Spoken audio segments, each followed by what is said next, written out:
اللهم صل على محمد وآل محمد. اعوذ باللہ من الشیطان اللعین الرجیم. بسم اللہ الرحمن الرحیم. رب اشرح لی صدری ویسر لی امری واحلل عقدۃ من لسانی یفقہوا قولی. ان اللہ وملائکتہ یصلون علی النبی یا ایھا الذین آمنوا صلوا علیہ وسلموا تسلیما.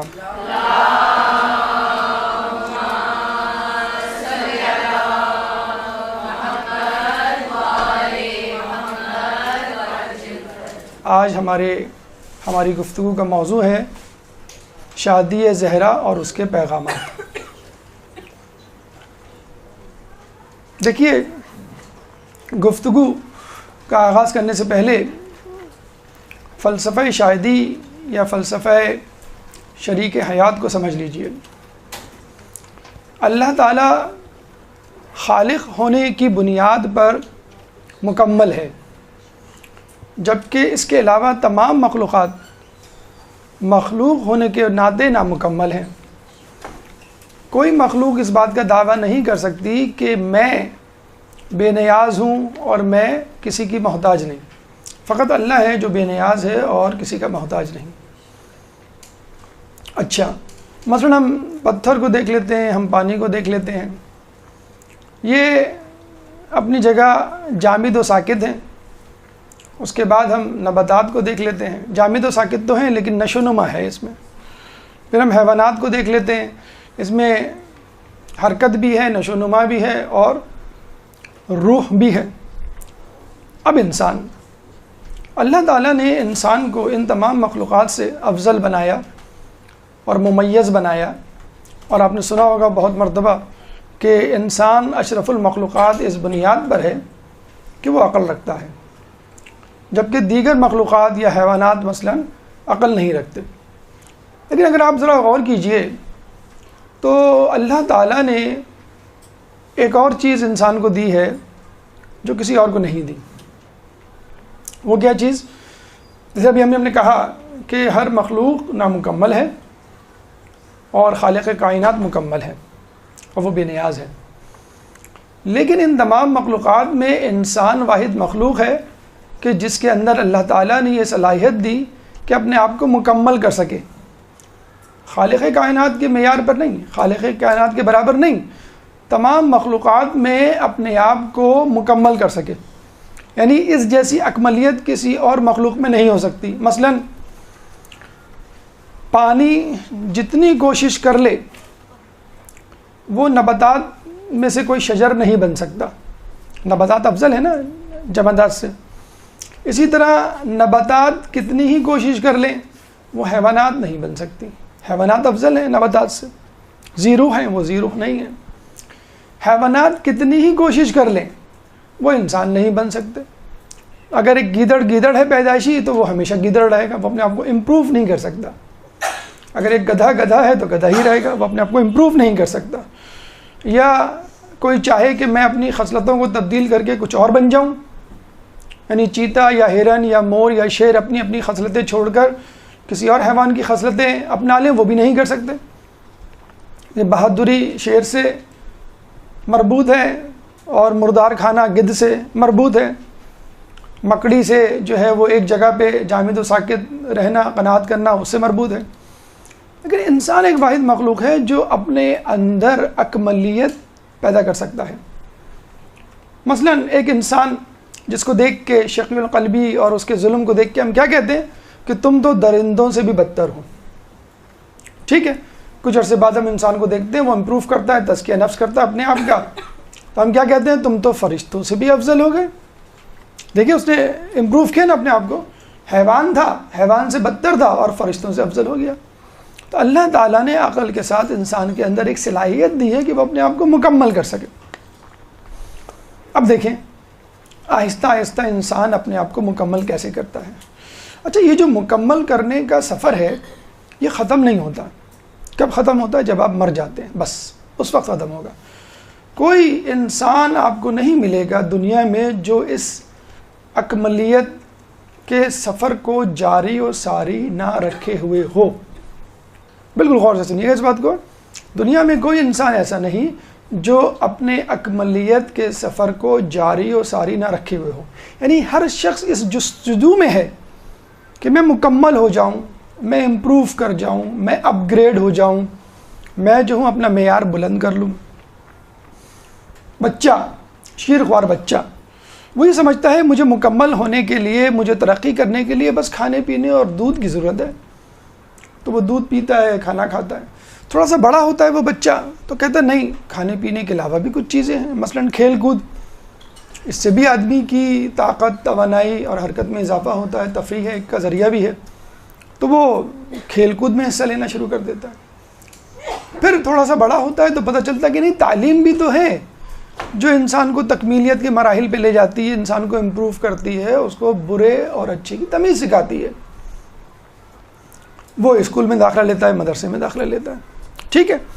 جب اس کی تعلیم مکمل ہو جاتی ہے تو وہ کہتا ہے کہ نہیں، فقط تعلیم کافی نہیں ہے، تعلیم کے ساتھ ساتھ اگر میرے پاس روزگار ہو، میں کچھ کما سکوں اور ضروریات زندگی کو پیدا کر سکوں تو یہ بھی ضروری ہے.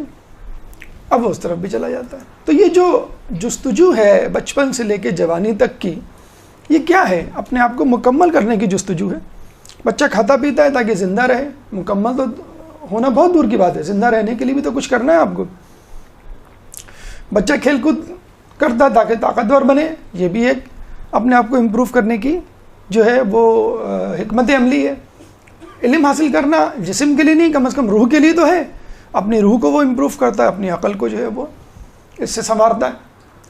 پھر روزگار، اس کے بعد ایک مرحلے پہ آ کے وہ رک جاتا ہے.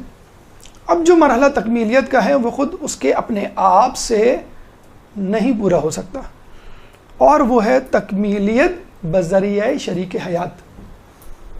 بھائی دیکھیں نا، اس کو غذا کی ضرورت تھی، غذا لے لی، اس کو تعلیم کی ضرورت تھی، اسے تعلیم لے لی، پیسہ حاصل کر لیا، اب اس کو شریک حیات کی ضرورت ہے. اب وہ یہ نہیں کر سکتا کہ صنف نازک یا اپوزٹ سیکس والے خصوصیات یا چیزیں اپنے اندر پیدا کر لے. یعنی اگر مرد کوئی ایسا کرے کہ وہ کہے کہ بھئی مجھے عورت کی ضرورت نہیں ہے، میں عورتوں والی خصوصیات اپنے اندر خود ہی پیدا کر لوں، تو اس مرد سے ہر کوئی چڑھے گا، ہر کوئی اس کو برا بھلا کہے گا کہ بھئی کیا تم عورتوں کی طرح باتیں کر رہے ہو، کیا تم عورتوں کی طرح اپنا جو ہے تم نے چال ڈھال کر لی ہے، کیا تم عورتوں کی طرح شوخ کپڑے پہن رہے ہو. ٹھیک اسی طرح ایک عورت اگر یہ کہے کہ بھئی مجھے مرد کی ضرورت نہیں ہے، میں خود اپنے اندر مردانہ صفات پیدا کر لیتی ہوں، مثلا وہ مردوں کی طرح ڈریس پہنے، مردوں کی طرح بات کرے، مردوں کی طرح چلے، کوئی بھی نہیں پسند کرے گا اس کو. بلکہ کوئی مرد اس عورت سے شادی نہیں کرنا چاہے گا جس کے اندر مردانہ صفات ہوں، اور کوئی عورت اس مرد سے شادی نہیں کرنا چاہے گی کہ جس کے اندر نسوانی صفات ہوں. اس کا مطلب کیا ہوا؟ مرد کی تکمیل عورت سے ہے اور خالصتاً عورت، اور عورت کی تکمیل مرد سے ہے، وہ بھی خالصتاً مرد.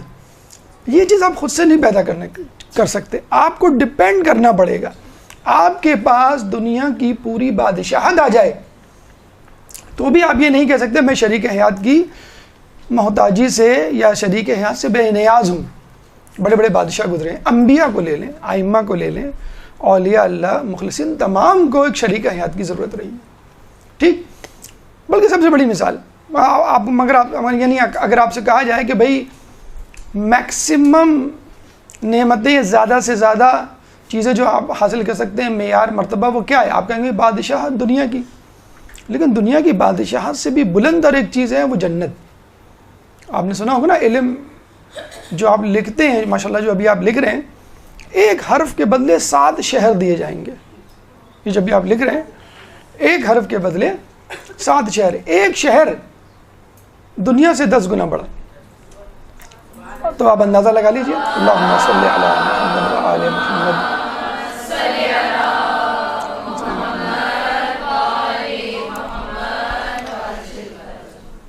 ٹھیک ہے، اب مجھے بتلائیے اس جنت کے ملنے کے بعد اب کسی کی کوئی خواہش ہوگی کہ مجھے کچھ اور بھی ملے؟ جی نہیں ہوگی. اگر ایسا نہ ہوتا تو آدم علیہ السلام جنت حاصل کرنے کے بعد بور نہیں ہوتے. جنت حاصل ہونے کے بعد کیا کہنے لگے وہ؟ نہیں مجھے کوئی شریک حیات چاہیے. ارے آدم ہم نے تمہیں پوری جنت دے دی، نہیں مجھے شریک حیات چاہیے. تو یہاں سے ہمیں اندازہ ہوا کہ جنت بھی ہیچ ہے شریک حیات کے بغیر، کیونکہ انسان ادھورا ہے اور اس کا ادھورا پن اس کے شریک حیات سے مکمل ہو سکتا ہے. اگر وہ مرد ہے تو عورت ضروری ہے، اگر وہ عورت ہے تو مرد ضروری ہے. اب اس میں کسی اور چیز کا سہارا نہیں لے سکتے. جس طرح آج کل ہم نے مصنوعی سہارے لیے ہوئے ہیں، دولت کے بلبوتے پہ کہتے ہیں بھئی اب میں شادی کرنے کی مجھے کیا ضرورت. کچھ لوگ ڈگریوں کے بلبوتے پہ کہتے ہیں بھئی میں ٹھیک ہے پڑھا لکھا ہوں کافی ہے، مجھے کوئی شادی وادی کی ضرورت نہیں ہے.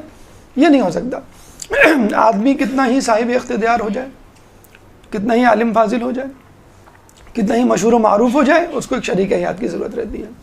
بس اللہ تعالیٰ نے اسی ادھورے پن کو مکمل کرنے کے لیے شادی جیسا اہم کام، اہم امر یا اہم فریضہ انسان کے ذمہ لگا دیا ہے کہ شادی جو ہے یا نکاح جو ہے وہ رسول کی سنت ہے کہ النکاح سنتی فمن رغب عن سنتی فلیس منی، کہ نکاح میری سنت ہے اور جس نے میری سنت سے روگردانی کی وہ مجھ میں سے نہیں ہے. اگر بے نیازی کی بات ہوتی تو رسول سے زیادہ بے نیاز کون ہو سکتا ہے؟ انبیاء سے زیادہ کون ہو سکتا ہے بے نیاز؟ ائمہ سے زیادہ کون ہو سکتا ہے بے نیاز؟ لیکن تمام لوگوں نے آپ نے دیکھا، بلکہ سختی سے منع کیا گیا.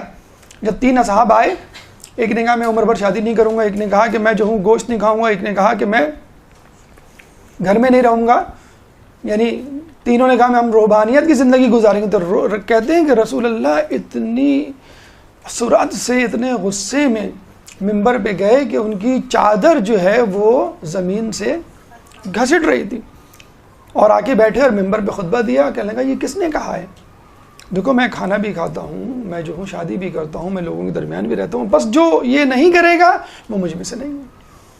تو اللہ تعالیٰ نے ہمیں تعلیم دی ہے لوگوں میں رہ کے ایک معاشرتی انسان بن کے ایک خاندان کی صورت میں.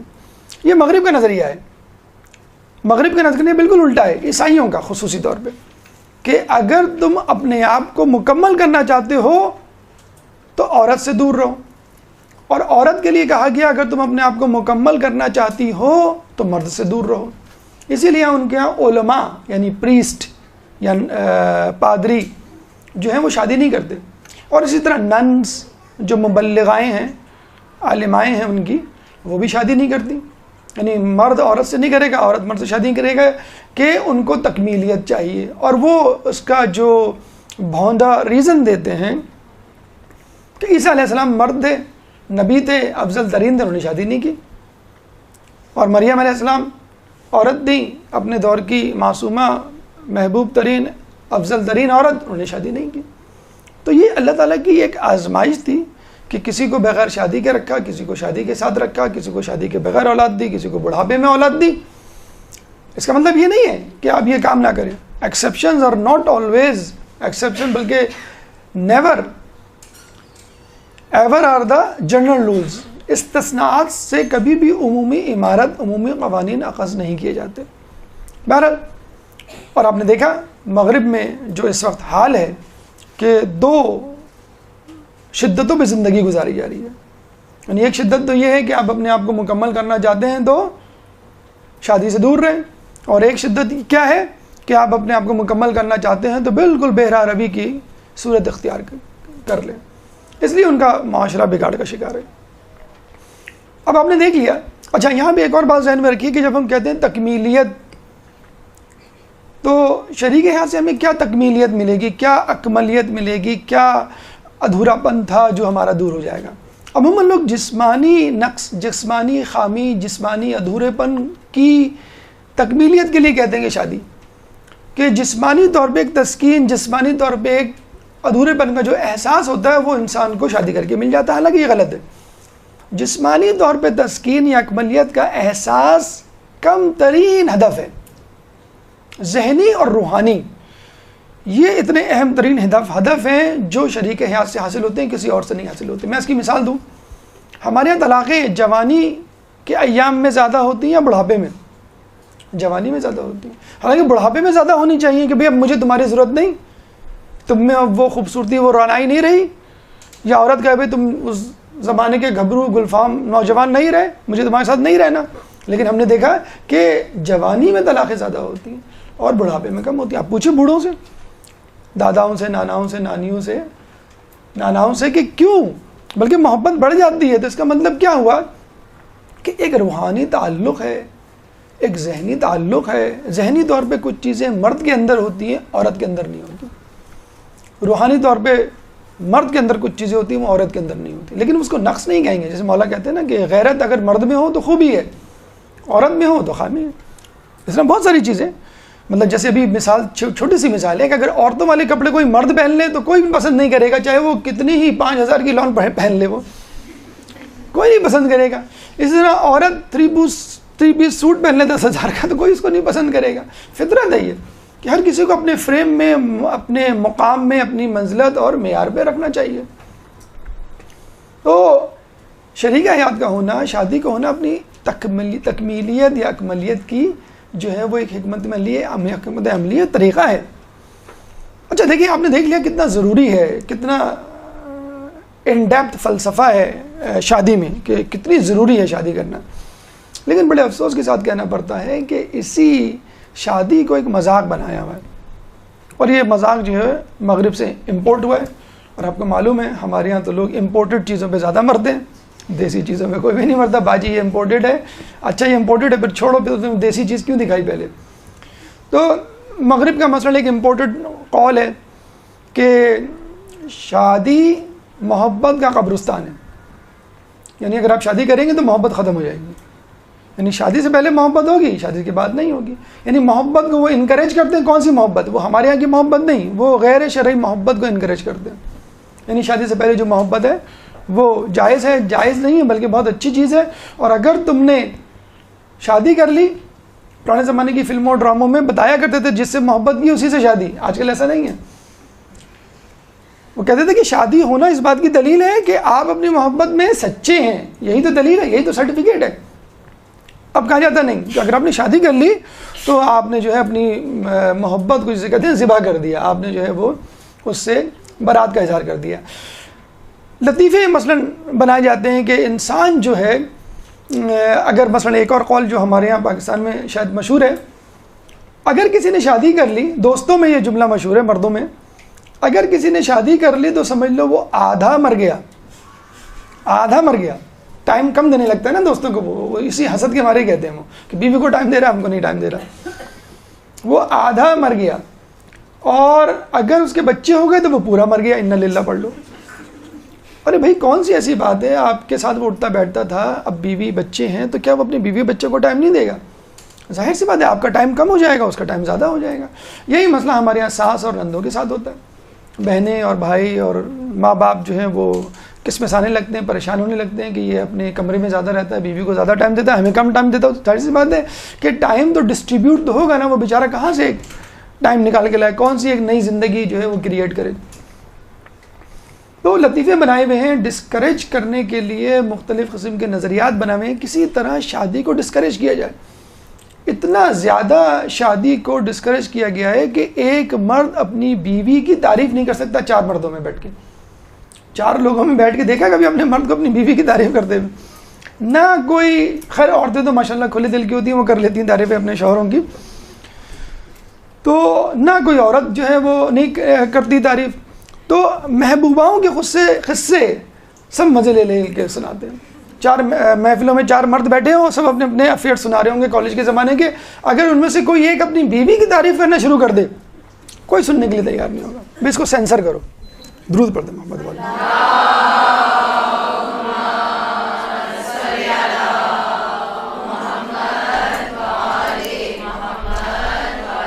زہد یہ ہے کہ کسی چیز کے جانے کا غم ہو، نہ کسی چیز کے آنے کی خوشی ہو. تو ہم وہ لوگ ہیں جو مذہب اہل بیت کے ذکر پہ اتنا گم رہتے ہیں کہ نہ ہمیں لائٹ کے جانے کا پتہ چلتا ہے نہ لائٹ کے آنے کا. تو جب آپ کا یہ انشاءاللہ ایمان ہو جائے، بلکہ ہوگا ابھی بھی اس وقت، تو سمجھ لیجئے آپ زہد کی منزلوں کو پہنچ گئے. تو آپ نے دیکھا کہ لطیفے مشہور کیے ہوئے ہیں، ڈسکریج کیا جاتا ہے ٹی وی ڈراموں میں. بہرحال اب تو وہ دیکھے جانے والے نہیں رہے، لیکن بتلایا ہمیں یہی گیا ہے کہ گھر میں ناچاتیاں دکھائی گئی ہیں، میاں بیوی کو لڑتے ہوئے دکھایا گیا ہے. اور آفس میں بڑے آپ مسکرا کے سر میں نازک سے بات کر رہے ہیں، یا کوئی لڑکی لڑکے سے بات کر رہی ہے، لیکن گھر میں آ کے آپ دیکھیں بہن بھائیوں میں جو رویہ ہوتا ہے، ماں بیوی اور شوہر کے درمیان جو ربط ہوتا ہے.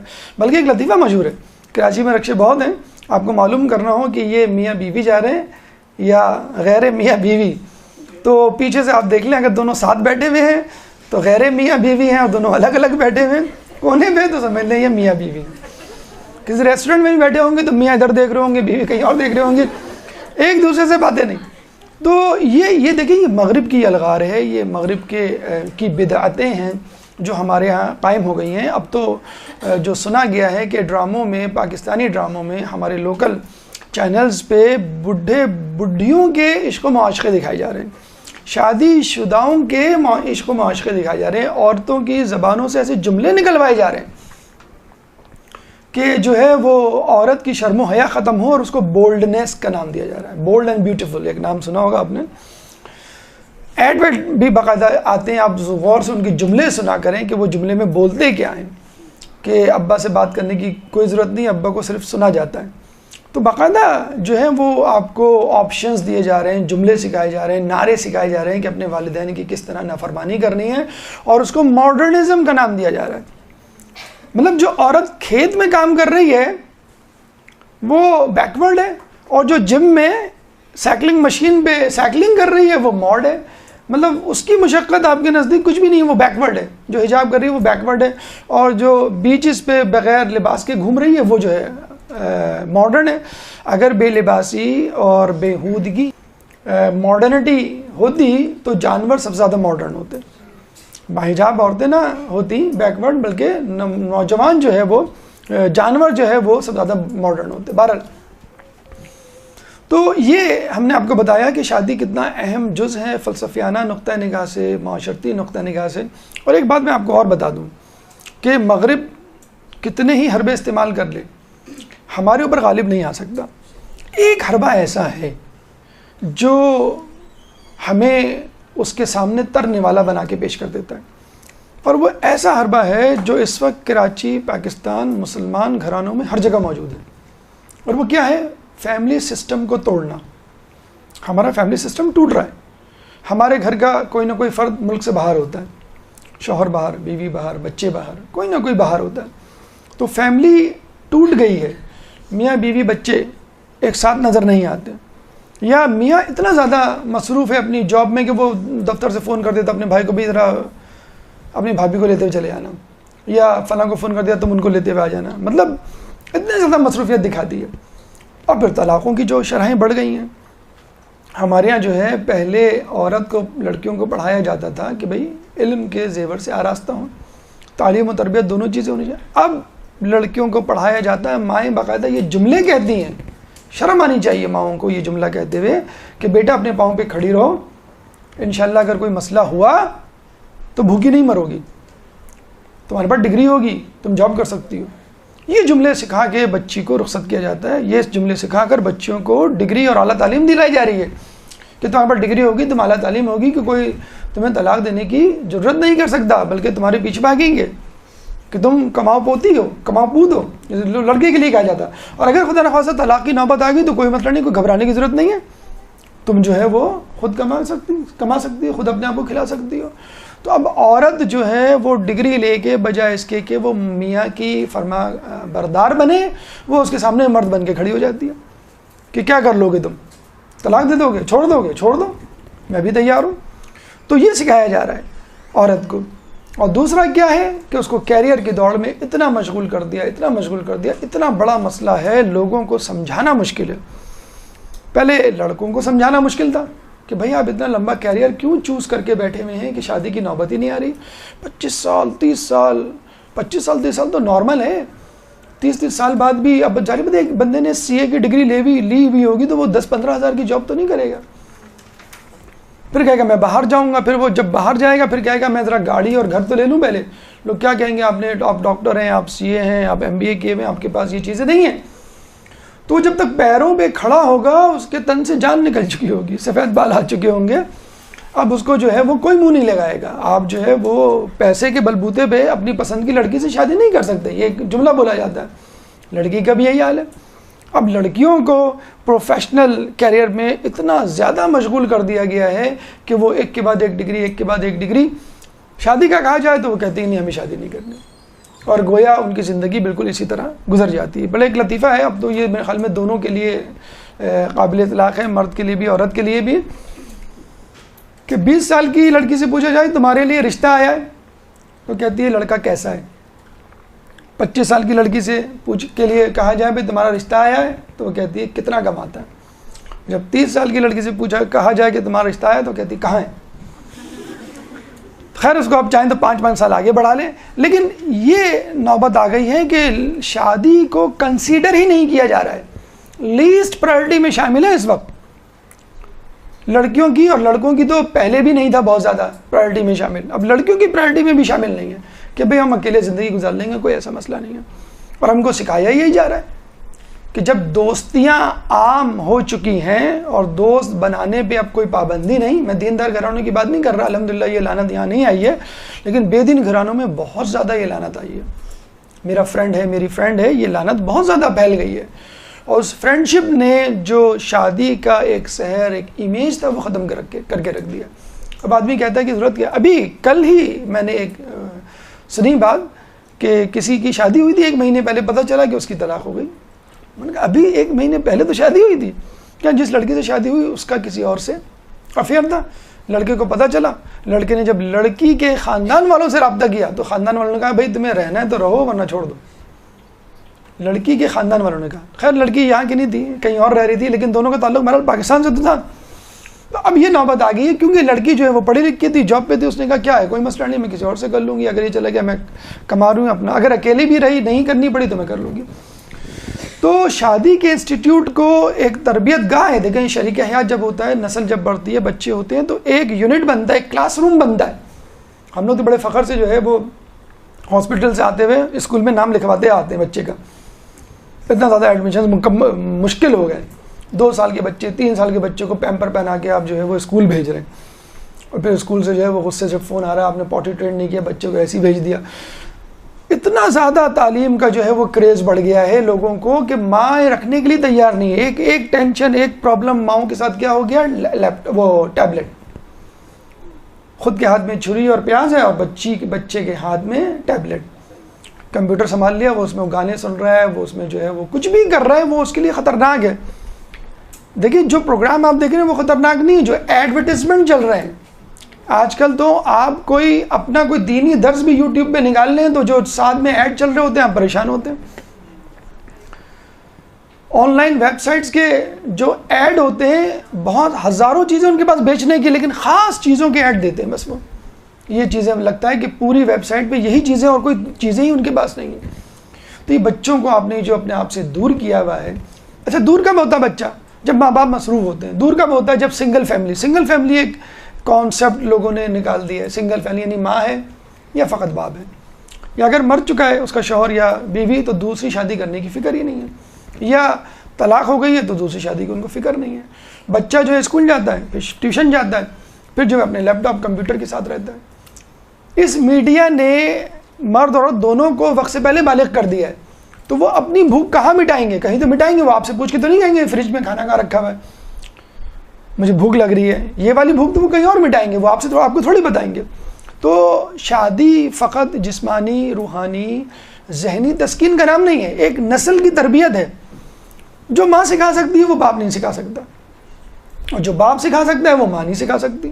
اس لیے اللہ تعالیٰ نے والدین کا پیر رکھا ہے کہ وہ مل جل کر بچے کی تربیت.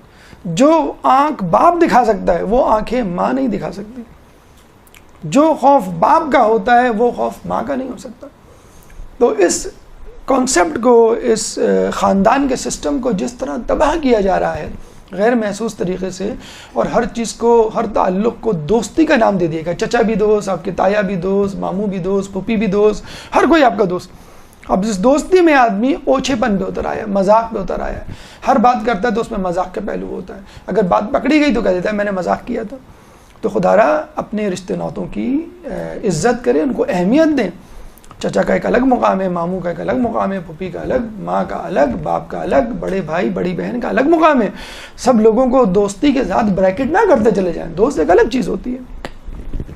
تو بہرحال شادی کو سوچے سمجھے پلان کے تحت تباہ کیا جا رہا ہے. فیملی سسٹم, فیملی یونٹ ہمارا تباہ کیا جا رہا ہے, اور یہاں سے جو نسل کی تربیت کا جو پلیٹ فارم ہے وہ ختم کیا جا رہا ہے. تو خدا را اس پلیٹ فارم کو بچائیے, شادی کیجئے اور اپنے اس ادارے کی حفاظت کیجئے. آج چونکہ بی بی کا عقد کا دن ہے، چنانچہ ہم نے ضروری سمجھا کہ بی بی کے عہد کے حوالے سے تاریخی کچھ واقعات، کچھ حقائق آپ کے سامنے رکھیں، اور ان حقائق سے جو ہمیں پیغامات ملتے ہیں وہ آپ کو بتلائیں، اور ان پہ عمل کر کے ہم اپنی زندگیوں کو، ازواجی زندگیوں کو یا گھریلو یا خاندانی امور کو، ہم مسائل کو کس طرح حل کر سکتے ہیں۔ ہماری گفتگو کا پہلا مرحلہ انتخاب شریک حیات۔ ایک درود پڑھ دیں محمد والے محمد۔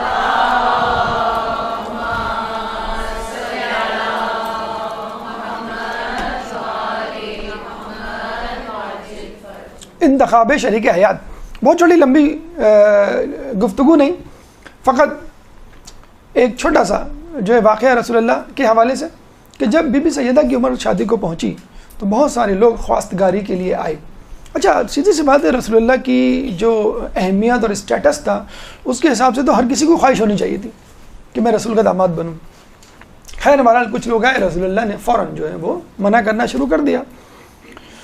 لیکن ایک شخص کا واقعہ ضرور سنانا آپ کو پسند کریں گے تاکہ آپ کو احساس ہو جو ہمارے معاشرے میں ہو رہا ہے کہ رسول اللہ نے اس مسئلے کو کس طرح ڈیل کیا اور ہم کیا کر رہے ہیں۔ ایک صاحب آئے بڑے متمول، کہنے لگے کہ اگر آپ بی بی کا نکاح مجھ سے کر دیں تو میں 1000 اونٹ آپ کی بیٹی کو دوں گا، اور اس اونٹ پہ مصری لباس ہوں گے، اور اس کے ساتھ 1000 سونے کی اشرفیاں الگ دوں گا۔ اس زمانے میں جب کوئی شخص کسی عورت سے شادی کرتا تھا تو لڑکی کے گھر والے فوراً یہ پوچھا کرتے تھے کہ تم ہماری لڑکی کو کیا دو گے؟ تو وہ سب سے پہلے آ کے اپنا بینک بیلنس، اپنا اکاؤنٹ، اپنی پراپرٹی بتایا کرتا تھا۔ اس شخص نے بھی آ کے رسول اللہ کو نعوذ باللہ اسی طرح بتایا، تو رسول اللہ نے کیا کہا کہ کیا تم نے مجھے مال کا نوکر سمجھ رکھا؟ نعوذ باللہ میں پیسے کا دیوانہ ہوں، میں لالچی ہوں۔ حالانکہ رسول دے، اس شخص کو معلوم ہونا چاہیے میں کس سے بات کر رہا ہوں، لیکن چونکہ عرب کا ایک رواج چلا آ رہا تھا اس نے کہا میں بھی اس طرح کی کوشش کر لوں۔ تو رسول اللہ نے یہ جواب دیا، فرشتہ نازل ہوا اور کہا رسول اللہ سے کہ بی بی کا عقد مولا علی سے اللہ تعالیٰ نے آسمان پہ کر دیا، اب آپ بھی زمین پہ کر دو۔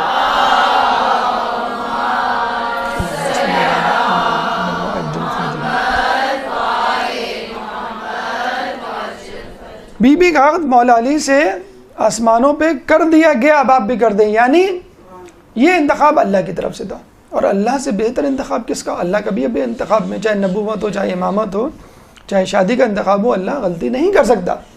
اور لوگوں کو بھی اندازہ ہو گیا، مطلب جو ولایت تک کے لیے یہ کہا کرتے ہیں کہ اپنے داماد کو ولی بنا دیا، جانشین بنا دیا، ان سب کو بتا دیا شروع ہی سے کہ میں نے تو داماد کا انتخاب اللہ کی مرضی سے کیا ہے، تو میں اپنے جانشین کا انتخاب اللہ کی مرضی سے کیسے نہیں کروں گا؟ کیسے ممکن ہے؟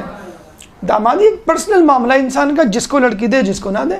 لوگ اپنے بھائیوں کے ہاں لڑکیاں نہیں دیتے، اپنے بہنوں کے ہاں لڑکی نہیں دیتے مثلا، اور کوئی آبجیکشن کرنے والا نہیں ہوتا، بس ٹھیک ہے ہم نہیں دے رہے لڑکی اپنی، غیروں میں دے دیتے ہیں، بلکہ زیادہ تر شادیاں غیروں میں ہوتی ہیں، غیروں میں دے دیتے ہیں، ٹھیک ہے کوئی آبجیکشن، ہماری لڑکی ہماری مرضی، ہم کسی کو بھی دیں۔ تو رسول اللہ کسی کو بھی دے سکتے تھے ایک پرسنل، لیکن اللہ نے فیصلہ دیا۔ تو رسول بتانا چاہ رہے ہیں دیکھو میں داماد کا انتخاب اللہ کی مرضی کے بغیر نہیں کرتا، وما ينطق عن الهوى ان هو الا وحی یوحی، میں تو کوئی بات خدا کے اذن کے بغیر نہیں نکالتا، تو اتنا بڑا فیصلہ میں کیسے کر لوں؟ جب رسول اللہ نے یہ بات جناب سیدوں کو بتائی اور یہ بھی بتلایا کہ دیکھو اگر علی نہ ہوتے تو قیامت تک تمہارا کفو نہ ہوتا۔ یہ نہیں سمجھنا کہ نعوذ باللہ میں نے مجبوری میں کر دیا ہے، یا اس سے بہتر ہوتا تو اس سے کر دیتا، نہیں، ہو ہی نہیں سکتا۔ اگر علی نہ ہوتے تو قیامت تک تمہارا، اور علی کے لیے بھی یہی کہا جاتا ہے کہ اگر فاطمہ نہ ہوتی تو قیامت تک تمہارا کفو نہیں ہوتا۔ یہ کہہ کے رسول اللہ نے جو ہے وہ آپ کو جو ہے یہ خوشخبری سنائی۔ اچھا جب لوگوں کو یہ بات پتہ چلی، حاسدین کو، اور خصوصی طور پہ قریش کی عورتوں کو، انہوں نے فوراً فاطمہ کے گھر کا رخ کیا، یعنی جو انتظار میں بیٹھے ہوئے تھے کہ ہمارے باپ، ہمارے بھائی یا ہمارے فلاں جو ہے خواستگاری کے لیے گئے ہوئے ہیں اور منع کر دیا گیا ہے، حسد کے مارے بی بی سیدہ کے پاس پہنچے اور کیا کہا؟ جملہ سنیں آپ، تمہارے باپ نے کس مفلس کے پلو باندھ دیا ہے تم کو؟ کس کو مفلس کہہ رہے ہیں؟ جنگ خیبر کے بعد تو مسلمانوں کو پیٹ بھر کے کھانا ملا ہے، اور کون سی جنگ ہے مجھے بتا دی جو مولا علی کے جوہر کے بغیر جیتی گئی ہو، بہادری کے بغیر جیتی گئی ہو؟ آپ اس شخص کو مفلس کہہ رہے ہیں۔ یہ الگ بات ہے کہ جب میدان جنگ سے مال غنیمت اٹھا کے لایا کرتا تھا یہ شخص تو رستے ہی میں بانٹ دیا کرتا تھا، کوئی بھی نہیں کچھ بھی نہیں رکھتے تھے اپنے پاس. اور لوگ ایسے بھی تھے جو مال غنیمت کی لالچ میں جنگ کیا کرتے تھے, اور یہ شخص گھر پہنچتے پہنچتے تقسیم کر دیا کرتا تھا. تو ایک دفعہ گئے تو فاطمہ گھبرائی ہوئی تھی, تو فاطمہ نے سے پوچھا بھی تم گھبرائی بھی کیوں؟ کہنے لگا قریش کی کچھ عورتیں آئی تھیں اور وہ ایسا ایسا کہہ کے گئی ہیں. رسول نے کیا کہا؟ رسول کا ایک سٹینڈ دیکھیے, ایک اسٹرانگ موقف دیکھیے. کیا کہا؟ دیکھو فاطمہ, نہ تو تمہارا باپ مفلس ہے نہ تمہارا شوہر مفلس ہے. یہ میسج فاطمہ کو نہیں دیا, فاطمہ کو نہیں پتا تھا. کیا فاطمہ کو معلوم تھا؟ ایک تاریخ میں رجسٹر کروانا چاہ رہے تھے اپنا کہ ہمیں انڈر ایسٹیمیٹ نہ کرو. نہ تمہارا باپ مفلس ہے نہ تمہارا شوہر مفلس ہے. مجھے سونے چاندی کے ذخائر دیے گئے ہیں, لیکن میں نے جزائے خداوندی کا اختیار کیا. میں نے علی کو سب سے پہلے اسلام کے لیے سبقت کرنے والوں میں پایا. میں نے علی کو تمام لوگوں سے زیادہ علم رکھنے والا پایا. میں نے علی کو تمام لوگوں سے زیادہ حلیم پایا. اس لیے میں نے اس کا نکاح تم سے کیا. اب رسول اللہ نے اس ٹکڑے میں, اس خطبے میں, اس حدیث میں کرائٹیریا بتا دیا. نمبر 1, پیسہ ہرگز اور ہرگز کرائٹیریا نہیں ہونا چاہیے. اب آپ مجھے بتلا دیے دل پہ ہاتھ رکھ کے, ہمارے گھرانے میں کتنے ایسے لوگ ہیں جو یہ کہتے ہیں کہ پیسہ ہمارا معیار نہیں ہے. وہ الگ بات ہے کہ پیسے کے ساتھ وہ کسی طرح دین ڈھونڈ ہی لیتے ہیں کہ دیندار بھی ہے لڑکا اور پیسے والا بھی ہے, لیکن جو دل اچھل رہا ہوتا ہے, جو مچل رہا ہوتا ہے دل, وہ اس کی نیشنلٹی, وہ اس کے پیسے, اس کی پراپرٹی پہ. چلو دیندار بھی, یہ بھی اچھا ہے. اگر نہیں بھی ہے تو کیا ہماری بیٹی بنا دے گی؟ کتنے لوگ ہیں معاشرے میں کہ جو فقط دین کے معاملے پہ فیصلہ کر ڈالیں, بینک بیلنس کا پوچھے ہی نہیں. وہ ایک ہمارے دوست تھے, ان کا رشتہ گیا کہیں پہ, تو انہوں نے کہا ہم آئیں گے آپ کی کمپنی آپ سے ملنے. ان کی کمپنی کے برابر میں مسجد تھی, وہ اکثر لڑکا وہاں پہ نماز پڑھا کرتا تھا.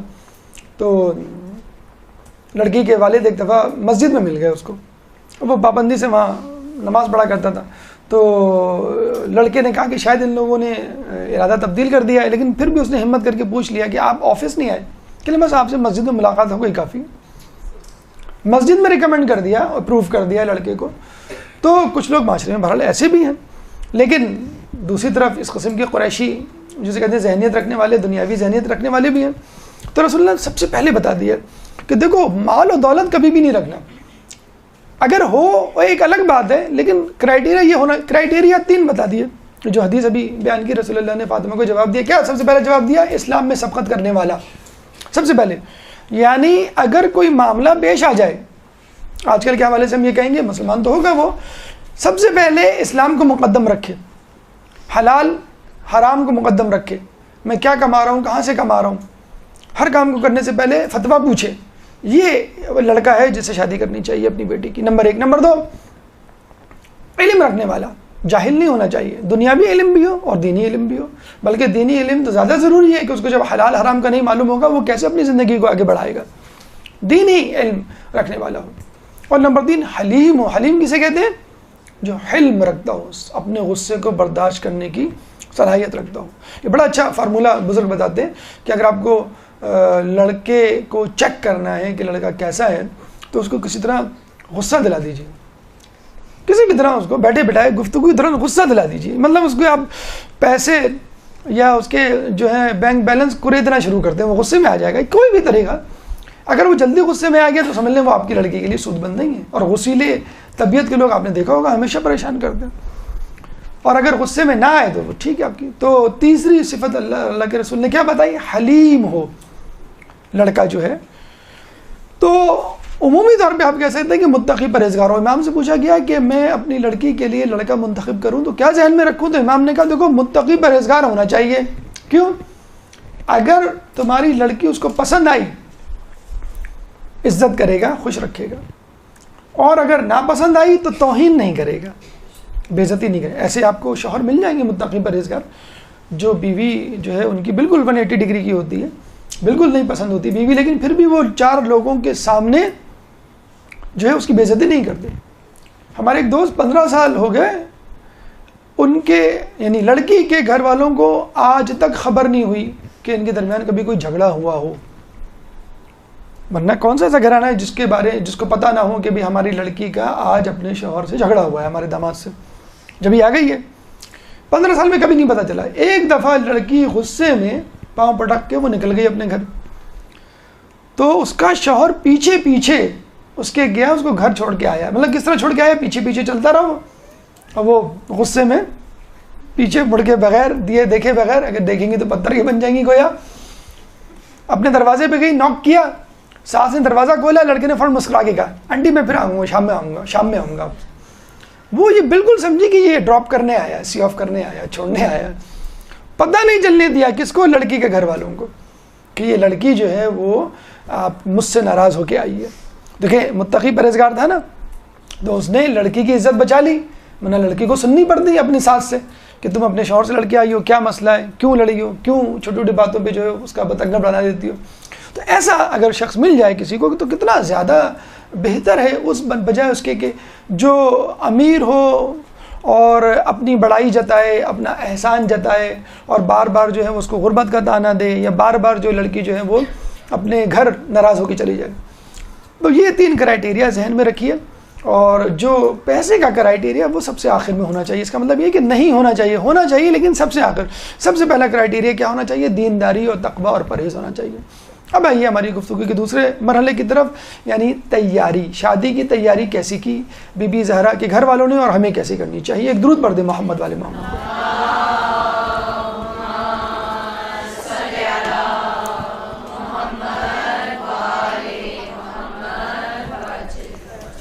اچھا، جب لوگوں کو یقین ہو گیا کہ رسول اللہ کسی سے شادی نہیں کریں گے، علی سے کریں گے، تو لوگ علی کے پاس گئے کہ بھئی اب تم ہی خواستگاری کر دو تاکہ دوسرے لوگ چپ ہو کے بیٹھ جائیں، پریشان نہ ہوں.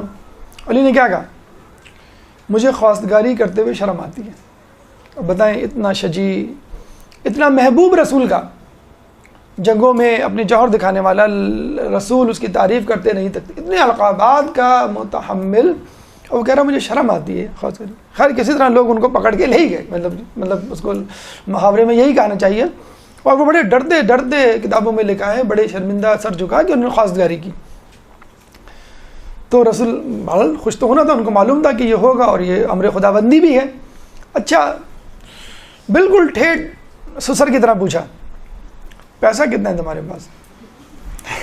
اب میں رسول نہیں ہوں، تمہارا عامزاد نہیں ہوں، اور تم میرے جانشین نہیں ہو. اب بھائی داماد اور سسر والی بات ہوگی، کتنا کماتے ہو؟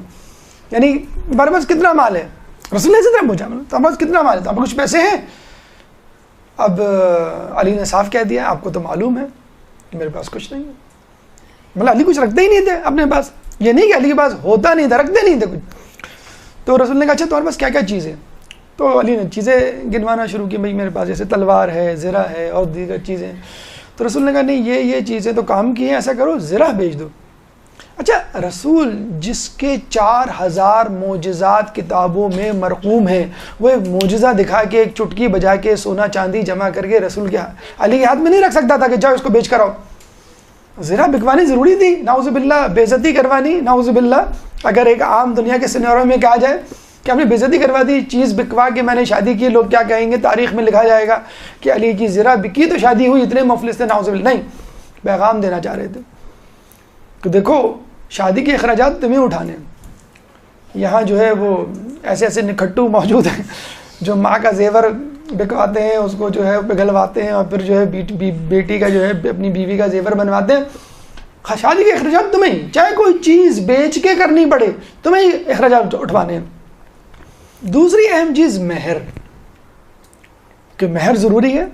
Don't try to be smart, اور بہت زیادہ اپنی بیوی کو متقی پرہیزگار سمجھ کے بلیک میل نہ کرو کہ اس سے فوراً جو ہے مہر آپ نے بخشوا دیا. لوگ کہتے ہیں نا بیوی سے مہر بخشوا دو. نہیں، تو فوراً کہا کہ یہ زرہ بیچ کے آؤ اور پیسے لے کر آؤ. زرہ بیچنے گئے. کہتے ہیں کہ علی نے جتنے پیسے ملے تھے مٹھی میں یوں لا کے رسول اللہ کی جھولی میں ڈال دیے، گنے بھی نہیں. ہمارا کاؤنٹ کیا جاتا ہے نا، میں اتنا مہر دیا تھا، اتنا خرچہ دیا تھا دولہا کو سوٹ کے لیے. سوٹ تو 10,000 کا لگ رہا ہے، آپ نے بل 15,000 کا بنوایا ہے. پورے پیسے لا کے دے دیے رسول اللہ کی جھولی میں، گنے تک نہیں. اچھا، رسول نے بھی نہیں گنے، رسول نے بھی چند درہم اٹھائے اور بلال حبشی کو دیے، کہنے لگے جاؤ اس سے عطر اور خوشبو لے کر آ جاؤ. پھر ایک مٹھی درہم اٹھایا پھر ایک اور صحابی کو کہا کہ جاؤ اس سے جو ہے ضروری اشیاء اور لباس خرید کے لاؤ. تو اس وقت میں نہیں گرے, بعد میں پتا چلا کہ وہ 500 درہم تھے. جب یہ چیزیں آ گئیں 16 یا 26 چیزیں ملتی ہیں, برتن تھے, کپڑے تھے, بستر تھا, جو بھی ضروری اشیاء تھیں وہ آ گئیں, تو رسول اللہ نے کہا کہ بارک اللہ لأہل بیت, کہ اللہ تعالیٰ ان چیزوں کو اہل بیت کے لیے مبارک کرے. رسول اللہ نے دے دیا. اچھا اب یہاں ہمیں کیا پتہ چلتا ہے؟ مہر کی امپورٹنس, کی مہر ہونا چاہیے. یہاں ہمیں کیا پتہ چلتا ہے؟ جہیز کی امپورٹنس. سوری ٹو سے, جہیز امپورٹنٹ ہے, بہت ضروری ہے, جہیز دینا چاہیے, لیکن مہر کی رقم سے. یہ انگوٹھا میں مردوں کو دکھا رہا ہوں. مہر کی رقم سے دینا چاہیے. آپ جو ہے لڑکی والوں پہ 500 درہم تھے مہر کے, رسول اللہ نے چیزیں منگوائیں 63 درہم کی چیزیں آئیں. تو جہیز کہاں سے آیا؟ مہر کی رقم سے آیا. اچھا ابھی بھی عرب کنٹریز میں یہی رول ہے, وہاں کے لڑکے جو ہیں وہ سر پکڑ کے بیٹھے ہوئے ہوتے ہیں کہ مہر کی رقم کہاں سے پیدا کریں. 5-5 6-6 سال کی سیلری جمع کرتے ہیں, تب کہیں جا کے مہر کی رقم بنتی ہے, پھر کہیں جا کے شادی کرتے ہیں. بہت مشکل ہے عرب ممالک میں. تو یہاں تو ماشاءاللہ بڑا آسان ہے شادی کرنا, اور شادی کر کے بھی آپ احسان جتا رہے ہوتے ہیں لڑکی والوں پہ, لکھوا رہے ہوتے ہیں کہ مجھے جہیز میں یہ چاہیے, جہیز. اچھا دیکھیں جہیز آپ دیکھیں ضرورت کی اشیاء تھیں جو ہونی چاہیے, سامان تعیشات نہیں تھا. لڑکے والے آئے, لڑکے والوں کے پاس بھائی وہ جہیز لکھوانا ہے, ہم کو جہیز لکھوانا ہے. جی جو چیزیں ہیں کوئی خاص چیزیں نہیں ہیں, بس ٹر دے دیے گا. انہوں نے کہا کیا ٹر دے دیں؟ بھائی موٹر دے دیں, کمپیوٹر دے دیں, پرنٹر دے دیں, ریفریجریٹر دے دیں, جنریٹر دے دیں. کہیں ہم آپ کے ایک مسٹر کے لیے اتنے سارے ٹر نہیں دے سکتے. لے جائیں اپنے مسٹر کو آپ, ہمیں یہ ٹر نہیں چاہیے, عمر بھر ٹر سننی پڑے گی. جنریٹر خراب ہو گیا, اپنی اماں کو بولو کیسا دیا تھا, دوسرا لے کر آئیں. تو یہاں پہ جو ہے وہ ٹر جو ہے وہ رٹ لگائی ہوئی, آپ نے لسٹ بنا کے دی. اچھا یہ عجیب کانسیپٹ ہے, یہ سمجھ میں مجھے بچپن سے نہیں آتا. میں بچپن سے اس بات کے خلاف ہوں. یہ نہیں کہ جب شعور کی منزل کو پہنچا کہ جہیز کی باقاعدہ نمائش کی جاتی ہے, جہیز کی نمائش کی جاتی ہے. ہاں بھائی لڑکی کا جہیز کا, ہاں بھائی اس کمرے میں آ جاؤ. اتنے لمبے بستر پہ اور اتنی ساری چیزیں, یہ دیا. مجھے بتائیں جو نہیں دے سکتا اس کے دل پہ چھریاں چلتی ہوں گی کہ نہیں؟ نمبر 1. نمبر 2, آپ نے ریاکاری کی. نمبر 3, ہو ہی نہیں سکتا ان خواتین میں کوئی بی جمالو نہ ہو جو نقص نہ نکالے. یہ کیا دے دیا؟ یہ تو آؤٹ ڈیٹڈ ہو چکا ہے. وہ اصل میں ہم نے 10 سال پہلے جمع کیا تھا لڑکی کے لیے. آج کا تو نہیں پتا, لیکن ہمارے زمانے میں ہوتا تھا کہ مائیں جو ہیں وہ لڑکی کے بچپن سے اس کا جہیز جمع کرتی تھی. بہت بڑا اتنا اونچا صندوق ہوا کرتا تھا, اس صندوق میں وہ جہیز جمع ہوتا تھا. رکابیاں جمع ہو رہی ہیں, چمچہ, کفگیر, کسی نے گفٹ دے دیا, بڑی اچھی کفگیر ہے, یہ جہیز کے لیے رکھ لو. مائیں ماشاءاللہ بڑا ہمیں وہ ہوتا تھا کہ مائیں جو ہیں وہ ضرورت کی استعمال کی چیزیں خود نہیں استعمال کر رہی, بیٹی کے لیے رکھ رہی ہیں. 10 سال 20 سال بعد اس کی شادی ہونی ہے اور وہ جہیز جمع ہو رہا ہے, اور جہیز کی نمائش. اور آپ نے دیکھ لیا, دیکھیں اسلام جو ہے وہ پابندی اور سختی اور رہبانیت کا مذہب نہیں ہے. رسول کیا اچھا لوگ یہ کہتے ہیں مہر ایک ٹرسٹ, وہ دیکھا جائے تو ایک سیکیورٹی ہے عورت کے لیے. تو نعوذ باللہ رسول اللہ مولا سے سیکیورٹی مانگ رہے ہیں, مولا علی سے کہہ رہے ہیں تم میری بیٹی کی سیکیورٹی. تو مہر کیا سیکیورٹی تو ہے, بتا رہے ہیں کہ سیکیورٹی سمجھو یا شک سمجھو. ایک شک بھی لوگ کہتے ہیں آپ نے شک کر رہے ہیں جو اتنا بھاری مہر رکھ رہے ہیں. لوگ یہ بھی کہتے ہیں بھئی عام ایوریج کا جو بھی مہر ہوتا ہے وہ رکھے.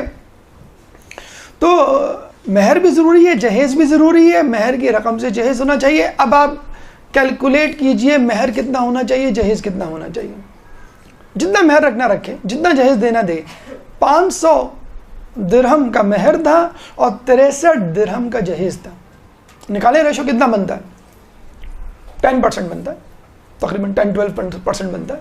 تو اس کا مطلب یہ ہوا کہ اگر جہیز 1 لاکھ کا ہے تو مہر کتنا ہونا چاہیے؟ 10 لاکھ. 10% 10 لاکھ ہونا چاہیے مہر. کوئی ہے بیوقوف جو دے گا؟ کبھی دیکھا آپ نے کہ جہیز کم ہو مہر کی رقم زیادہ ہو؟ کبھی نہیں ہوتا, مہر کم ہوتا ہے. مہر کی جب بات آتی ہے جی وہ اصل میں بیٹے کی ابھی نئی جاب لگی ہے اور پتہ نہیں کیا کیا جو بہانے اور وہ آنے شروع ہو جاتے ہیں. تو مہر کی رقم سے جہیز کا انتظام ہونا چاہیے. اور اگر ایسا نہیں ہوگا, جیسے الٹا جیسے ہو رہا ہے ہمارے یہاں, تو وہی ہوگا جو ہمارے معاشرے میں ہو رہا ہے کہ لڑکی کے ہونے پہ منہ بنا کریں گے. اور لڑکے کے ہونے پہ جو ہے وہ منہ کھل جائے گا. آپ خود بتائیں کہ عورت کفالت کی ذمہ دار ہے یا مرد کفالت کا ذمہ دار ہے؟ تو مرد کو بھی شادی کرتے وقت یہ سوچنا چاہیے کہ میں ابھی سے اس کو بتا رہا ہوں کہ میری زندگی، آنے والی زندگی تم پر منحصر ہوگی، یعنی تم میرے لیے یہ چیزیں لے کر آؤ یا میرے لیے جو ہے وہ سامان زندگی پیدا کرو. مہر بھی ضروری ہے، جہیز بھی ضروری ہے، لیکن مہر جو ہے فوراً دیا جائے، یعنی مولا علی نے فوراً دیا. خیر شریعت میں گنجائش ہے، موجل اور معجل دونوں ہوتا ہے. ایک اور ٹرینڈ چلا ہوا ہے معجل یعنی فوراً دیا جانے والا، اور موجل جو ڈیمانڈ پہ دیا جائے. تو معجل جو ہے وہ 1000-2000 لوگ رکھ لیتے ہیں، اور موجل جو ہے وہ لاکھوں میں رکھ لیتے ہیں. یہ بھی ایک مذاق ہے جو کیا جا رہا ہے. تو بہتر یہی ہے کہ مہر زیادہ سے زیادہ دیا جائے اور شادی سے پہلے دے دیا جائے، بہت جلدی دے دیا جائے تو خود عورت کا، یہ اس کی اپنی ملکیت ہے، اسے وہ حج بھی کر سکتی ہے. اب یہ نہیں کہ آپ نے لے لیا کہ چلو تمہاری چیز میری چیز، میری چیز تمہاری چیز، یہ ادھر لاؤ، اور آپ نے لے کے رکھ لی. تو جہیز بھی ضروری ہے، مہر بھی ضروری ہے. جہیز مہر سے ہو، اور جہیز اور مہر میں ریشو آپ نے دیکھ لیا. مولا علی کی سنت پہ عمل کرتے ہیں، مولا علی کے اگر نعرے لگاتے ہیں، بی بی سیدہ کی کنیز اپنے آپ کو کہتے ہیں، تو ریشو یہ ہونا چاہیے. ایک درود پڑھ دے محمد والے محمد پہ.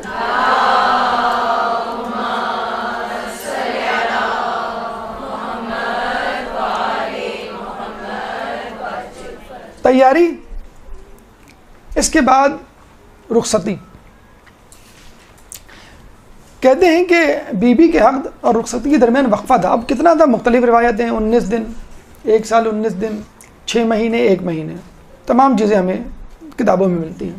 19 دن اس لیے کہ 19 ذی الحجہ جو ان کی رخصتی کا دن ہے، ٹھیک ہے. 1 سال 19 اس لیے کہ کچھ روایتوں میں 6 مہینے اور 1 مہینے کا تذکرہ، تو لوگ کہتے ہیں شاید 19 دن نہیں ہو سکتے، 1 سال 19 دن. لیکن یہ بات تاریخ میں ہے کہ دن اتنے ہو گئے تھے کہ لوگوں نے باقاعدہ علی سے آگے کہا تھا کہ تم ابھی تک فاطمہ کو گھر لے کے نہیں آئے. باقاعدہ ازواج مطہرات گئی تھیں علی کے پاس کہ تم نے ابھی تک رخصتی کا کیوں نہیں تذکرہ کیا رسول اللہ سے. پھر وہی بات، علی کی شرم آڑے آ گئی، مجھے شرم آتی ہے. کہتے ہیں لوگ وہی محاورے کے طور پہ کہ لوگ باقاعدہ پکڑ کے لے گئے بھائی اب کہو.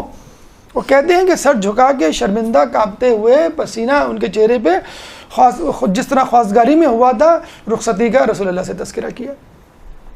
پھر رسول اللہ نے ازواج مطہرات کو بلایا اور کہا بھئی حجل عروسی تیار کرو. ام سلمہ کا کمرہ منتخب کیا گیا. ام سلمہ کے بارے میں کہا جاتا ہے، بلکہ آپ نے ان کے روایتوں میں حدیث قصہ میں بھی ان کا نام سنا ہوگا، جب انہوں نے کہا تھا کہ میں بھی آ سکتی ہوں، تو رسول اللہ نے کہا تھا کہ تم خیر پر ہو لیکن اس میں نہیں آ سکتی. بڑا ایک سرٹیفکیٹ دے دیا تھا ان کو کہ تم خیر پر ہو. یہ وہی ام سلمہ ہیں جنہوں نے کربلا کا جو ہے وہ خواب دیکھا تھا، یا رسول اللہ نے ان کو خواب سنایا تھا. اور یہ وہی ام سلمہ جن کے بارے میں کہا جاتا ہے کہ رسول اللہ کس ازواج سے محبت کرتے تھے، وی آر ناٹ شیور، لیکن بہرحال خود اہل سنت کے علماء مولانا مودودی اس بات کی گواہی دیتے ہیں، اپنی کتاب میں لکھتے ہیں کہ جب بھی رسول سفر میں جاتے تو ام سلمہ کو ساتھ لے کے جاتے تھے. بی بی خدیجہ کی بات ہو رہی ہے. بی بی خدیجہ جب تھیں تو وہ تو نو ڈاؤٹ وہ تھیں یا نہیں تھیں، ہمارے نزدیک سب سے بہتر زوجہ بی بی خدیجہ تھیں، جس کا تذکرہ خود رسول اللہ نے بھی کیا ہے ایک زوجہ کے سامنے، کہ جب انہوں نے بی بی خدیجہ کو یاد کرنے پہ تھوڑا سا جو ہے وہ منہ بنایا تھا، تو رسول اللہ نے کہا کہ اس نے اس وقت جو ہے میری مدد کی جب لوگوں نے مدد سے ہاتھ کھینچ لی تھی، اور اس وقت جو ہے میری مجھے تسلی دی جب کوئی مجھے پوچھنے والا نہیں تھا.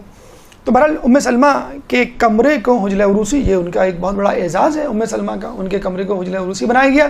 اور رسول اللہ نے کہا کہ تم جو ہے فاطمہ کو تیار کرو. کہتے ہیں کہ فاطمہ کے جسم سے ایک لباس سے ایسی خوشبو آ رہی تھی کہ ازواج مطہرات پوچھے بغیر نہ رہ سکی کہ یہ کیسی خوشبو ہے. رسول اللہ نے جو ادھر خوشبو منگوائی تھی 500 درہم میں سے کچھ پیسے دے کر، وہ ایسی خوشبو تو نہیں تھی.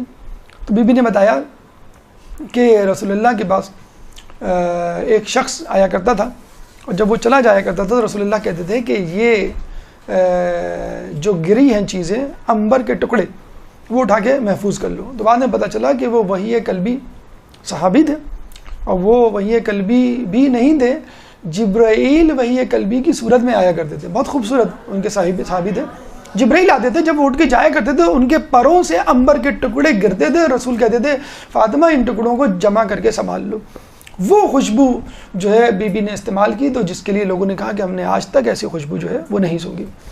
بہرحال رخصتی ہوئی اور آپ کو رخصت کیا گیا. یہاں بھی ایک بات ذہن میں رکھ لیجئے جو تھوڑا سا مغرب کا ٹرینڈ ہمارے یہاں آ گیا ہے کہ انڈرسٹینڈنگ، لڑکی یا لڑکے کی ملاقاتیں باہر کہیں ریسٹورنٹ میں کہ انڈرسٹینڈنگ پیدا ہو جائے. آپ لڑکی کو دیکھ سکتے ہیں، سامنے بیٹھ کے گفتگو کر سکتے ہیں، اس میں کوئی مذاکرہ نہیں ہے، لیکن جو کانسیپٹ ہے نا گھومنے پھرنے کا، یہ ہمارے نزدیک جائز نہیں، الاؤڈ نہیں ہے. ہاں جیسے فرض کر لیں کہ لڑکا اپنے گھر والوں کے ساتھ آیا لڑکی کے گھر، اور انہوں نے جو ہے لڑکی کو لا کے بٹھا دیا، بھئی آپ بات کر لیں، انہوں نے بات کر لی، بس کافی ہے. لیکن یہ جو کانسیپٹ ہے مغرب کی طرف سے جو آیا ہوا ہے کہ لڑکا لڑکی گھوم رہے ہیں، فون پہ بات ہو رہی ہے، چیٹنگ ہو رہی ہے، بلکہ ہمارے یہاں اس کے بغیر شادی نہیں ہوتی، پہلے یہ چیزیں ہوں گی پھر شادی ہوگی. کیوں؟ میں ذرا جج کر رہا ہوں، میں ذرا انڈرسٹینڈنگ پیدا کر رہا ہوں. بھائی انڈرسٹینڈنگ کیسے پیدا ہوگی مجھے بتائیں؟ ریسٹورنٹ میں جو بن ٹھن کر آئے گی لڑکی یا لڑکا پیزا کھاتے ہوئے، کیا انڈرسٹینڈنگ ہوگی آپ کی؟ تو پھر لوگوں نے کیا کہا کہ نہیں بھائی یہ دیٹ از ناٹ انف، یہ ریسٹورنٹ میں ملاقات کافی نہیں ہے، ذرا گھومنے پھرنے کہیں جایا جائے. لوگوں نے کہا چلو بھائی یہ گھومنے پھرنے جا رہے ہیں. اب مغرب میں یہ رواج ہے، بامبے تک پہنچ گیا یہ معاملہ. بامبے میں کئی جگہیں ایسی ہیں جہاں لڑکا لڑکی ایک ساتھ رہ رہے ہیں. Let's live together, let's see what happens. ایک ساتھ رہ کے دیکھتے ہیں، اگر ہماری گزر بسر ہو گئی تو ٹھیک. وہاں پہ پیزا کھاتے ہوئے کیا انڈرسٹینڈنگ ہوگی، برگر کھاتے ہوئے؟ ہاں یہ جب پیاز اور شملہ مرچ میں گھر کے لیے، گھر والوں کے لیے لے کر آؤں گا بازار سے، تب مجھے پتہ چلے گا کہ میری بیوی کیسی ہے.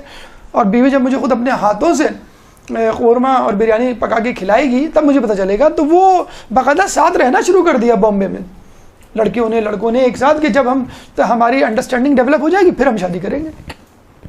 الحمدللہ یہاں پہ ایسا معاملہ نہیں ہے. تو انڈرسٹینڈنگ تو بھائی یہاں تک ہوگی. اچھا چلیں کتنی انڈرسٹینڈنگ؟ پھر لوگ کہیں گے اب ضرورت ہی کیا شادی کی، ہم ساتھ رہ تو رہے.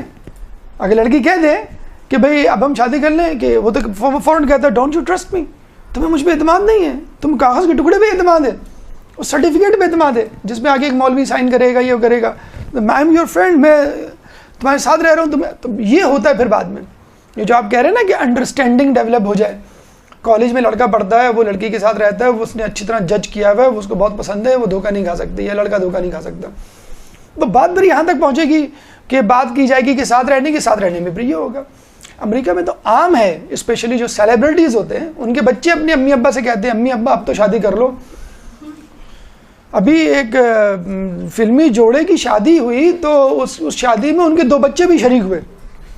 یہ ممکن ہے، اب یہ خیالی دنیا نہیں ہے کہ بچے جو ہے آپ کی شادی میں شریک نہ ہو. دوسری شادی کی بات نہیں کر رہا میں، پہلی شادی کی بات کر رہا ہوں. تو بات یہاں تک پہنچے گی. تو اس کا بہترین طریقہ یہ آپ نے بی کی شادی کے طریقے اس میں سن لیا کہ نکاح کے بعد ایک گیپ دے دیں آپ، منگنی کے بعد نہیں. یہ پھر ایک اور مس کانسیپٹ ہے، ہمارے یہاں بہت عام تھی ایک زمانے میں منگنی، الحمدللہ وہ ختم ہو گئی ہے کافی حد تک. اب نکاح ہوتا ہے ڈائریکٹ، اس کے بعد گیپ دے دیا جاتا ہے 6 مہینے کا یا 1 سال کا. تو پہلے منگنی اور منگیتر کا کانسیپٹ بڑا عام تھا، بڑا لوگ فخر یہ میری منگیتر ہے، یہ میرا منگیتر ہے، اور جو ہے وہ انٹروڈیوس کروایا کرتے تھے 6 مہینے، 1 سال، 2 سال. لیکن الحمدللہ اب جو ہے باقاعدہ نکاح ہوتا ہے، والدین بھی جو ہے وہ باشعور ہو گئے، محتاط ہو گئے. نکاح کے بعد ایک گیپ دے دیا جاتا ہے، ٹھیک ہے کوئی مسئلہ نہیں ہے. گیپ دینے کے بعد جو ہے وہ لڑکی گھوم پھر سکتی ہے، مل سکتی ہے، کوئی ایسا مسئلہ نہیں ہے. بلکہ بہت سے جوڑے جو ہیں وہ گھر کی شاپنگ، یعنی فرنیچر ہے، کارپیٹ ہے، صوفے ہیں، ٹی وی، جو بھی چیز لانی ہو وہ باقاعدہ ایک ساتھ جا کر جو ہے وہ شاپنگ کر رہے ہوتے ہیں. اس میں کوئی مذاکرہ نہیں، آپ کی منکوحہ ہے، شادی ہو چکی ہے، رخصتی نہیں ہوئی ہے. رخصتی میں کوئی شرعی پہلو نہیں ہے. اکثر لڑکے کیا بھی دیتے کہ نکاح ہو گیا میں لے جاؤں گا لڑکی کو پکڑ کے، ہاتھ پکڑ کے لے جاؤں گا، کوئی شرعی وہ تھوڑی ہے، اب تو میری وہ منکوحہ بن کو چکی ہے. تو اس میں کوئی قباحت نہیں. جو جس انڈرسٹینڈنگ کی آپ بات کر رہے تھے پہلے کہ میں جب تک ساتھ رہ کے نہ دیکھ لوں میں شادی نہیں کروں، یہ ہونا چاہیے کانسیپٹ کہ آپ نکاح کر لیں، نکاح کے بعد جو ہے آپ انڈرسٹینڈنگ ڈیولپ کر لیں. اور جہاں تک پسند کی شادی کا، آپ معاشرے میں گھوم پھر کے دیکھ لیں. یہ صرف ٹی وی میڈیا کا پروپیگنڈا ہے کہ جو ارینج میرج ہوتی ہے وہ ناکام ہوتی ہے اور جو لو میرج ہوتی ہے وہ کامیاب ہوتی ہے. آپ اپنے والدین، نانا نانی، دادا دادی کے زمانے کے لوگوں کو ڈھونڈ لیں، پوچھ لیں، اسٹیٹسٹکس جمع کر لیں. پہلے طلاقیں زیادہ ہوتی تھی کہ اب زیادہ ہوتی ہیں. وہ ہمارے ایک دوست ہیں بہت نکاح پڑھتے ہیں، تو ان سے ہم نے کہا کہ ماشاءاللہ آپ کی تو جو ہے گزر بسر نکاح پہ ہو رہی ہے. کہیں گے نہیں اب تو بہت عیاشی میں ہوں. کیوں کہ نکاح کے بعد طلاق بھی ہوتی ہے. پہلے ضروریات پوری ہوتی تھی میری، اب جو ہے میں ماشاءاللہ عیاشی کی زندگی گزار رہا ہوں. کمائی میں بہت زبردست اضافہ ہو گیا. جس کا نکاح ہے وہ 6 مہینے بعد آ رہا ہے طلاق کے لیے.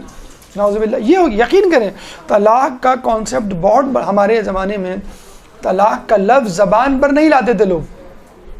مجھے چھوڑ دو یہ نہیں کہتی تھی لڑکیاں پہلے, اب کہنے لگی ہیں. لفظ طلاق جو ہے, طلاق جائز ترین کاموں میں مکروہ ترین ناپسندیدہ ترین کام ہے اللہ کے نزدیک. جائز تو ہے لیکن کیونکہ ظاہر سی بات ہے کچھ چیزیں ہوتی ہیں جو وہ آپ کو طلاق کے بغیر کوئی چارہ نہیں ہے, لیکن اللہ کو ناپسندیدہ جو عمل ہے جائز کاموں میں وہ طلاق, عرش الہی کام اٹھتا ہے طلاق سے. بہرحال تو یہ انڈرسٹینڈنگ اگر ڈیولپ ہو جائے تو بہت اچھا ہے, اس میں کوئی برائی نہیں ہے. اب آئیے شادی جو ہوئی تھی اس میں جو ولیمہ اور یہ تمام چیزیں وہ کس طرح ہوتی ہے. ایک درود پڑھ دے محمد والے محمد.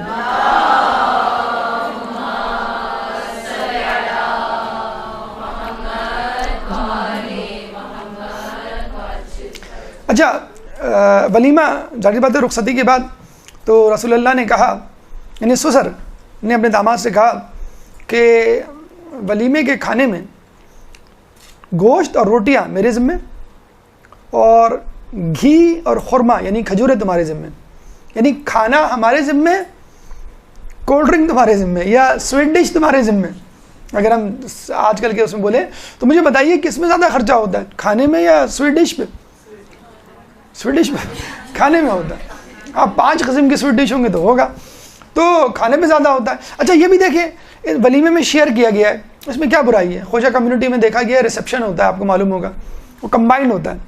نکاح ہم نے مسجد میں کر دیا اور ولیمہ کمبائنڈ, بہترین طریقہ ہے, بہترین طریقہ ہے. اگر امام بارگاہ میں نکاح ہوگا بے حجابی نہیں ہوگی, امام بارگاہ میں نکاح ہوگا زرق برق لباس پہن کے نہیں آئے گا کوئی, حجاب میں جب ہوں گی تو کون زرق برق لباس پہن کے آئے گا. امام بارگاہ میں جب ہوگا تو جو آج کل جو بیوقوف بنایا جا رہا ہے بینکویٹ ہال بے وقوف بنایا گیا ہے.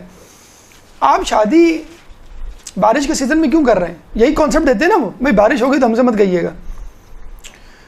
10 15 50 ہزار کے ہال کو 4-5 لاکھ کا ہال بنا دیا گیا ہے, بیٹھے بٹھائے بنا دیا گیا ہے. 4-5 لاکھ آپ کتنے گھنٹے گزارتے ہیں مجھے بتائیں.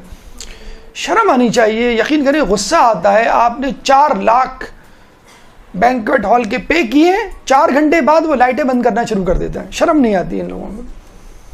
4 لاکھ ہم نے دیے ہیں, 4 گھنٹے ہمیں جو ہے وہ گزارنا مشکل ہو رہا ہے. آپ کو معلوم ہے لوگ پہنچتے کب ہیں؟ 11 بجے پہنچتے, وہ 1 بجے 12 بجے لائٹیں بند کرنا شروع کر دیں. شرم نہیں آتی ان لوگوں کو.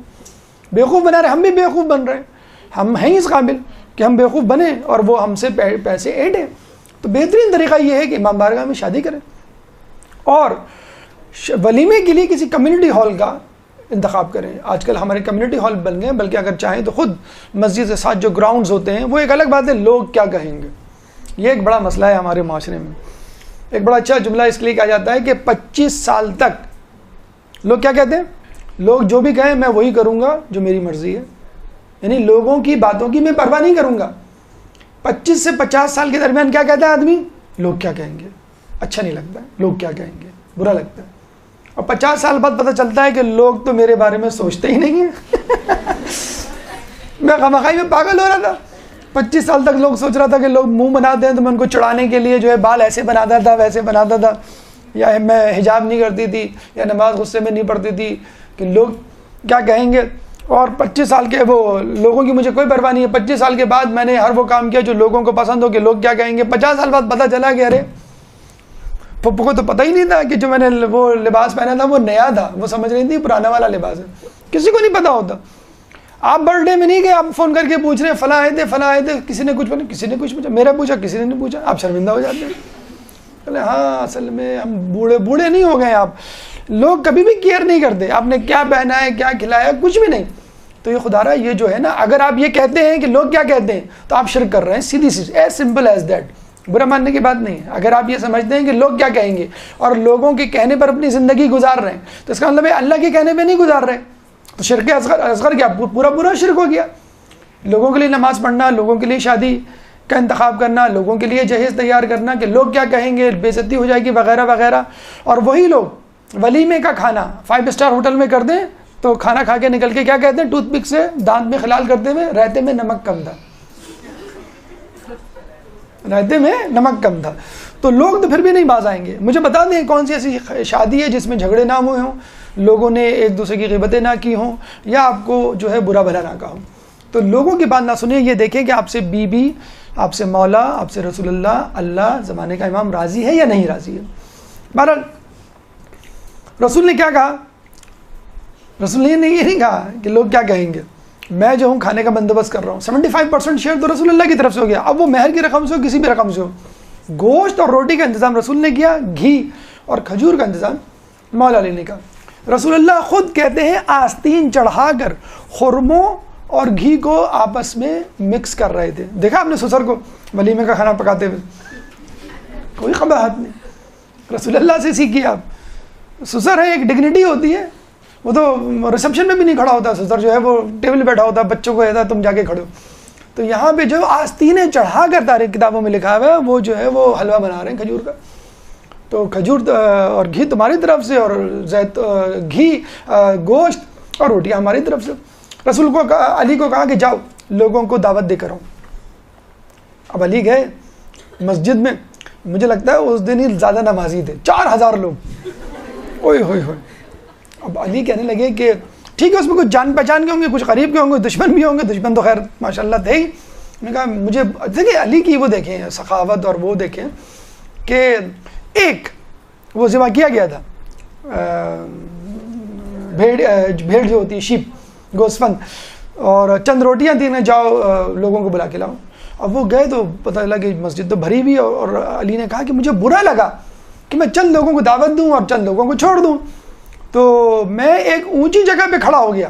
ہم ہوتے تو خاموشی سے, اور خاموشی سے کہ ذرا وہاں آ جائیے گا آپ, نہیں کہیں نہیں جا رہے, آپ نماز پڑھے. ہوتا ہے نا, جو جب کھانے پہ پابندی لگی تھی آپ اشارے سے کہہ دیتے ہیں پیچھے والے گیٹ سے آ جائیں. اچھا اور آپ جا رہے ہیں کیا؟ نہیں ہم تو نہیں جا رہے. اچھا نہیں, پھر ٹرانسپورٹ نہیں ملے گی آپ کو, چلے جائیں تو اچھا. عجیب سما ہوتا ہے, پریشانی, ٹینشن کہ کس کو گھر میں بلائیں کس کو نہ بلائیں. وہ لوگ دیکھ کی خوشبو جو ہے وہ 40 گھروں تک پہنچ جاتی ہے. تو مولا علی نے کہا کہ مجھے برا لگا کہ میں چند لوگوں کو دعوت دوں, چند لوگوں کو چھوڑ دوں, اور اتنے لوگوں کو چھوڑ دوں. ایک بلند جگہ پہ کھڑے ہو گئے اور کہا اجیبو الی ولیمت فاطمہ, آؤ فاطمہ کے ولیمے کی طرف. آواز دو, اللہم صلی اللہ.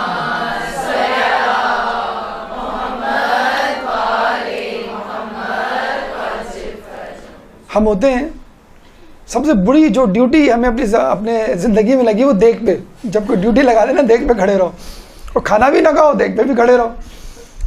لوگ دیکھوں پہ کھڑے رہتے ہیں کہ ویٹر اپنا پیسہ کھانا نہ لے جائے, ماسی نہ لے جائے, وہ پتہ لگا کہ بلی لے جاتی ہے کھانے کو, لوگ کیا لیں گے. تو اتنا زیادہ کنجوسی, ٹھیک ہے چوری چکاری اپنی جگہ ہے, لیکن بہرحال دل کھلا رکھنا چاہیے. ولیمہ جتنے زیادہ لوگ شریک ہوں اتنا بہتر ہے. جب لوگ آئے تو علی تھوڑے سے آنکھوں میں رسول اللہ کو دیکھا کہ اتنے سارے لوگ ہیں, لیکن اب بہرحال آپ کو معلوم ہے کہ میں مولا ہوں, میں سخی ہوں, علی ہوں میں. تو رسول نے بھی کہا کہ گھبراؤ مت, کھانا میں نکالوں گا. ہم کہتے ہیں نا دیکھ کاٹنا, تو دیکھ رسول اللہ نے کاٹی, میں کاٹوں گا دیکھ, میں نکالوں گا کھانا. تو رسول نے جو ہے وہ رکابی ہٹا کے کھانا نکالنا شروع کیا. ایک بھیڑ کا گوشت کتنے لوگ کھا, 17 آدمی کھا سکتے ہیں, 18 آدمی کھا, 25 لوگ کھا سکتے ہیں. 4000 لوگوں نے سیر ہو کے کھانا کھایا. اللہم صلی علی محمد وعلی محمد.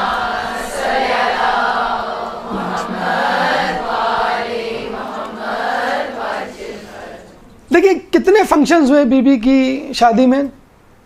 نکاح جس کا خطبہ رسول اللہ نے پڑھا, اور ادھر سے خود مولا علی نے پڑھا. ٹھیک ہے, آن دا اسپاٹ ہو گیا نکاح. یہاں ٹینشن نہیں مولانا کو بلانے کی. ہاں جیسے بہتر ہے, اچھی ٹینشن ہے. اگر اکیلے پڑھنے لگے تو بہت سارے نکاح.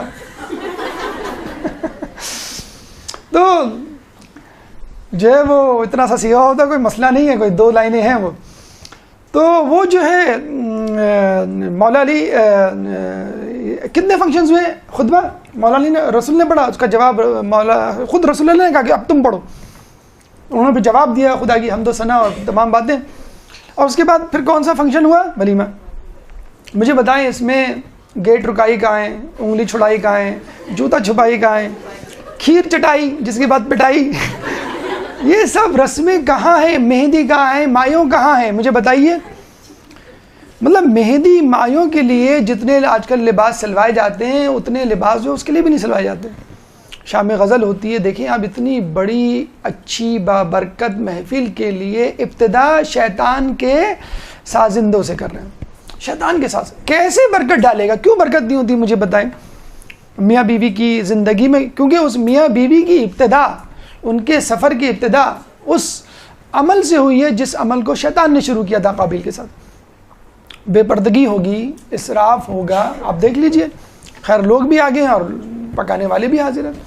تو جتنی بھی آپ دیکھ لیجئے, جو انگلی چھڑائی ہوتی ہے آپ نے دیکھا ہوگا, اس میں نامحرم کا ہاتھ نہیں ٹچ ہو رہا. جتنی رسمیں ہیں, جو دولہا کی بہنیں کھڑی ہو جاتی ہیں گیٹ رکائی کے لیے, جتنی رسمیں ہیں اولین شرط بے پردگی ہے. آپ دیکھ لیجئے, جتنی رسمیں زیادہ ہوں گی اتنی بے پردگی زیادہ ہوں گی, جتنی رسمیں کم ہوں گی اتنی بے پردگی. ہم ابھی اپنے دوست کی شادی میں گئے, ایک دن پہلے اتفاق سے اس کو تحفہ دینا تھا تو موقع نہیں ملا تھا, اور ہم نے کہا وہاں دیں گے تو وہ بعض اوقات تحفہ ادھر ادھر مسپلیس ہو جاتا ہے. ایک دن پہلے, ایک رات پہلے, یعنی اگلے دن شادی, آج رات ہم اس کے گھر گئے تو پریشان ہو گئے. غلط گھر تو نہیں آ گئے, کوئی لائٹیں نہیں, کوئی دھوم دھڑکا نہیں, اندر سے مہمانوں کی قہقہوں کی آوازیں بھی نہیں آ رہی. نوک کیا, بیل بجائی, ہم سمجھے شاید یہ گئے ہوئے کسی فنکشن میں, مہندی مایوں جو بھی. نوک کیا, اندر گئے, اندر بھی ہو کا عالم, کسی کو نہیں سوتے میں سے کسی کو اٹھا دیا ہو. ہم نے کہا سوری وہ آپ کو ڈسٹرب تو نہیں کیا, مہمان ہے کہ نہیں, مہمان تو کوئی بھی نہیں ہے, کوئی مہمان نہیں تھا. یقین کریں گے آپ, ناٹ اے سنگل گیسٹ, ایک مہمان نہیں تھا گھر میں. وہ ہم بیٹھے, خیریت, لیکن آپ کو فون کیا تھا آنے سے پہلے, آپ کہاں تھے؟ کہ میں ذرا پارک میں تھا. پارک میں کیا کر رہے تھے؟ پارک میں وہاں پہ کوئی فنکشن کہ نہیں, وہ بیٹی کو میں واک کرانے لے جاتا ہوں. کہ لیں بیٹی جس کی شادی ہے کل, کہ لیں ہاں. کہ لیں وہ بیٹی نے کہا کہ ہم روزانہ واک پہ جاتے ہیں تو آج بھی میں آپ کے ساتھ جاؤں, کیا حرج ہے, روٹین ہماری ہے. تو ہم نے کہا کہ یہ کوئی فنکشن, کوئی مایوں, کوئی مہندی اور لوگ اور گیسٹ نہیں, کچھ بھی نہیں, کچھ بھی نہیں, کوئی نہیں, جہیز وغیرہ کوئی مکان سے ظاہر ہی نہیں ہو رہا تھا, کوئی فنکشن نہیں کیا. ڈائریکٹ ایک نکاح تھا, وہ بھی انہوں نے اپنے ہی جاننے والوں کے, جو اپنے جاننے والے تھے, 2 عالم دین. ان کو ہم نے کہا ہم نے کسی مشہور عالم دین کا نہیں انتخاب کیا, نہیں نہیں, بس یہ ہے عالم دین ہمارے جاننے والے تھے, ان کو کر دیا. اپنے ہی گھر میں جو ہے وہ نکاح کا اہتمام کیا, سادہ سی تقریب, اور شادی میں ایک اضافی فنکشن نہیں. مجھے بتایا ان کا کتنا ٹائم بچ گیا ہوگا, کتنا پیسہ بچا ہوگا. آپ یہی پیسہ آپ اپنی بیٹی کو دے دیں, بعد میں لاکھوں روپے خرچ ہو جاتا ہے کہ نہیں ہو جاتا ہے.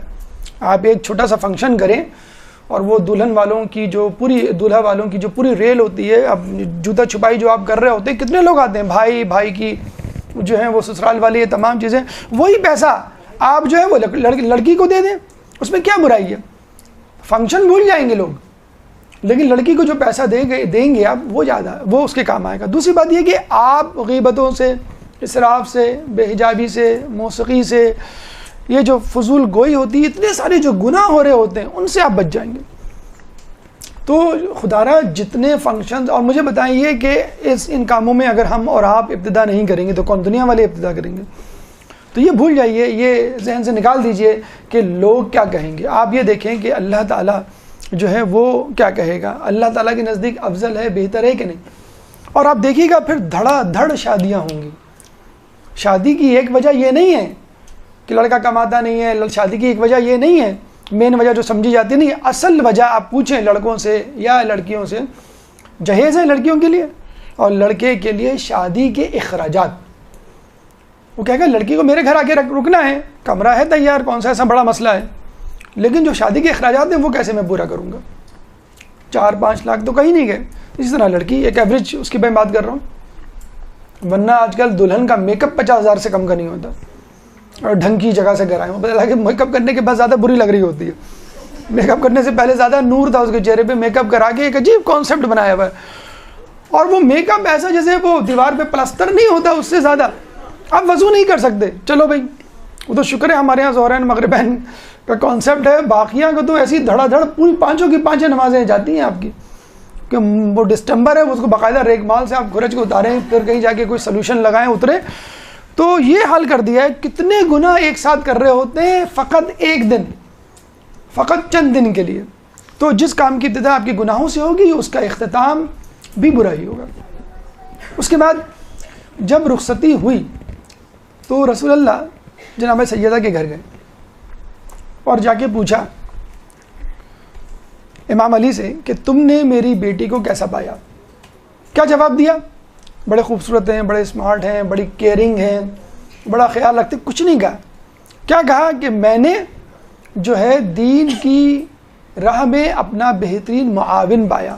مولا علی کا یہ قول تھا اور جناب سیدہ کا بھی یہی کہ دین کی راہ میں بہترین. تو ہمیں شریک حیات کے لیے جو انتخاب کرنا ہے اس لیے کرنا ہے کہ دین کی راہ میں معاون بنے. آپ جس دین پہ چل رہے ہیں آپ اس پہ جو ہے خود بھی قائم رہیں اور اس کو بھی قائم رکھیں، بلکہ اس کے ایمان میں اضافے کا سبب بنے. اس کے بعد جو ایک اہم واقعہ جو بی بی کے حوالے سے ہمیں ملتا ہے، جو ہم نے شاید پہلے بھی سنایا تھا لیکن ابھی سنانا ضروری بھی ہے، اگر تکرار بھی ہو جائے تو کوئی حرج نہیں. ایک درود پڑھ دے محمد والے محمد. اللہم صلی علی محمد.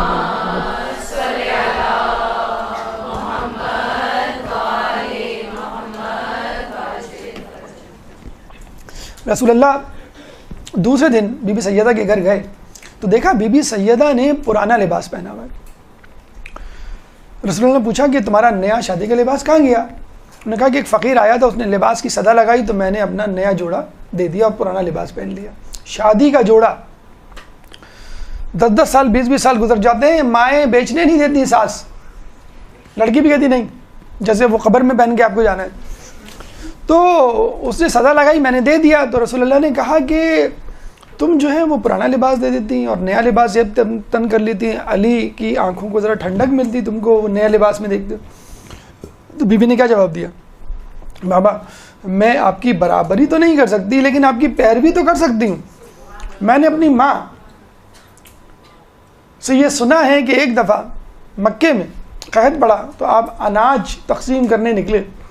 جب واپس آ رہے تھے تو کسی نے کہا کہ مجھے بھی اناج دیجیے. آپ نے مجھے اناج نہیں دیا تو آپ نے کہا کہ بھئی اناج ختم ہو چکا ہے. تو آپ نے کیا کہا کہ میرے پاس کچھ بھی نہیں ہے. تو اس نے کہا نہیں میں تو لے کے جاؤں گا. تو آپ نے کیا کیا؟ آپ نے جو ہے اپنا کرتا اتار کے دے دیا اور جو اناج کی بوری تھی خالی اس بوری کو پہن کر آئے. ہمارے کپڑے کا ایک دھاگا نکل آئے، بر نکل آئے، استری ٹھیک سے نہ ہو، رنگ اتارا ہے، ہم وہ کپڑے پہن کے باہر نہیں نکلتے. رسول جو ہے وہ آٹے کی بوری پہن کر جو ہے وہ گھر آ رہا ہے. تو میں آپ کی برابری تو نہیں کر سکتی، پیروی تو کر سکتی ہوں. یہ دیکھ کر رسول اللہ جو ہے وہ بہت متاثر ہے اور یہ کہا کہ فاطمہ تم دعا کرو، میرے ساتھ دعا کرو. اور کیا دعا کی؟ یہ نہیں کہا کہ فاطمہ کو اس سے اچھا جوڑا دے، فاطمہ کی زندگی کو خوشحال بنا، اے اللہ اس امت کی مغفرت فرما. جس امت میں فاطمہ ہے، جس امت کا میں مالک ہوں، اس کی مغفرت فرما. کہتے ہیں کہ اسی وقت جبرائیل آئے، ایک سبز حریر کا صندوق دیا، اس میں ایک تحریر تھی اور کہا کہ اللہ نے یہ پیغام بھجوایا کہ جاؤ جا کے فاطمہ کو کہہ دو کہ تم سے اور علی سے محبت کرنے والوں کو اللہ نے معاف کر دیا.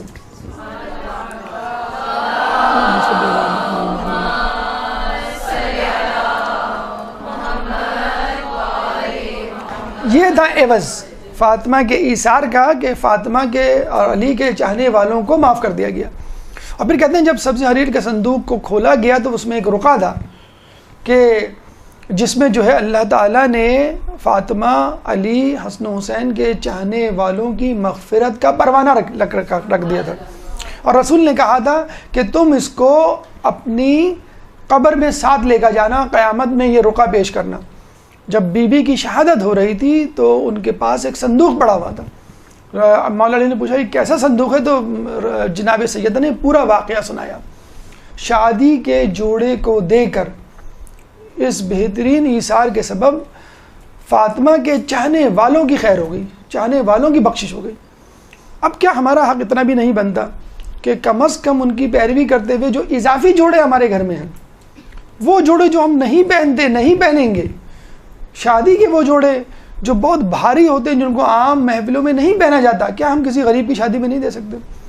کیا وہ چیزیں جو شادی کے لیے بہت زیادہ ضروری نہیں ہیں ہم نہ خرید کے کسی غریب کی شادی میں اپنا حصہ نہیں ڈال سکتے؟ کیا اتنا بھی حق نہیں بنتا کہ شادی کی جو بیجا رسمیں ہیں ان کو ختم کر کے ہم بی بی سیدہ کو خوش کریں کہ ان کے وہاں بھی جو ہے وہ اس قسم کی رسمیں نہیں ہوں. تو یہ بی بی سیدہ کی شادی کا احوال تھا، اور یہ وہ پیغامات تھے جو ہمیں بی بی سیدہ کی شادی سے ہمیں ملتے ہیں. اللہ تعالیٰ سے دعا ہے کہ جو کچھ پڑھا اور سنا اس پہ عمل کرنے کی توفیق عطا فرما، اور تمام مومنین اور مومنات کو اس طرح شادی اور شادی کے بعد زندگی گزارنے کی توفیق عطا فرما جس طرح مولا کائنات اور بی بی سیدہ نے گزاری. اے اللہ ہمارے شادی کے اخراجات کو کم فرما، اے اللہ ہماری شادیوں کو آسان بنا، اے اللہ جو لوگ شادی کی عمر کو پہنچ چکے ہیں ان کا غیب سے بہترین شریک حیات منتخب فرما، اہل بیت کی پیروی کرنے کی توفیق عطا فرما، قیامت میں ان کی شفاعت سے بہرمند فرما، امام کے ظہور میں تعجیل فرما، اور ہمیں ان کے انصار و اعوان میں شامل فرما. ربنا تقبل منا انك انت السميع العليم وتب علينا انك انت التواب الرحيم برحمتك يا ارحم الراحمين. اللجن اللجن اللجن اللجن يا مولا اللجن اللجن اللجن اللجن اللجن اللجن اللجن اللجن يا صاحب السماء اللجن اللجن